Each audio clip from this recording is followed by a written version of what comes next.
El barri del Cabanyal fou fins a 1870 un municipi independent. Avui en dia és un barri de la ciutat de València, el barri que està al costat de la mar.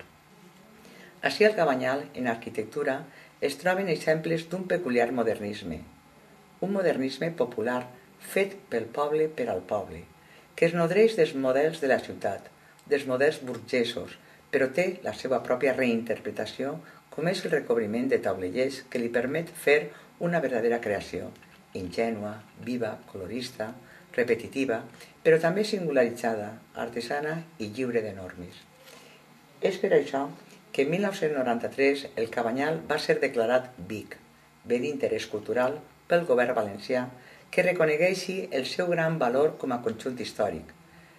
I de manera incomprensible, pel juliol de 1998, l'Ajuntament de València, amb la seva alcaldessa al capdavant, Rita Barberà, presentà l'avantprojecte de prolongació de l'avinguda de Blasco Ibáñez fins al mar, que destrueix i trenca el barri en dos, assolant 1.651 habitatges.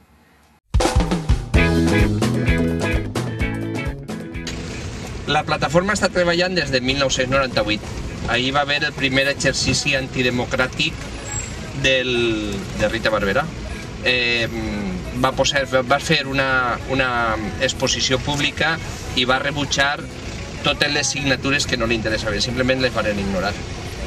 A partir d'ahir fon quan sempre ens hem trobat amb un mur contra la participació ciutadana, contra el veïnat, i un mur en el que mai hem pogut obrir una mínima porta. La porta la tenien que haver obert ells, però com no governen per la ciutadania, la porta continua estant tancada.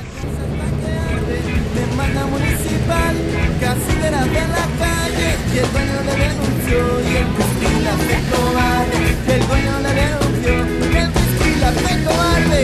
Usted, nena, no es Rita ni Barberà, se lo pasa especulando que era más. Estem al carrer Sant Pere, on volen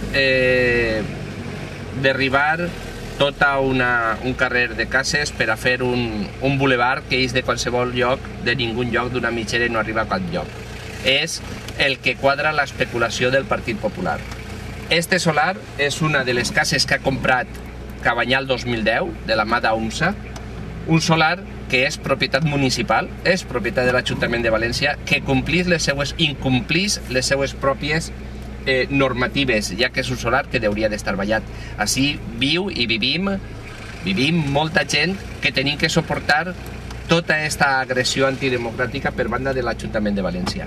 El que caldria dir en aquest moment és que estan intentant, de cara a les eleccions de 2007, fer una campanya propagandística que és a l'únic que es dediquen. Han arreglat una sèrie de carrers, han peatonalitzat i han arreglat les aceres, qüestió que tindria que haver sigut la seva obligació des de ja fa tants anys, i el que passa és que en els carrers de darrere continua havent la degradació induïda i produïda per el mateix Ajuntament.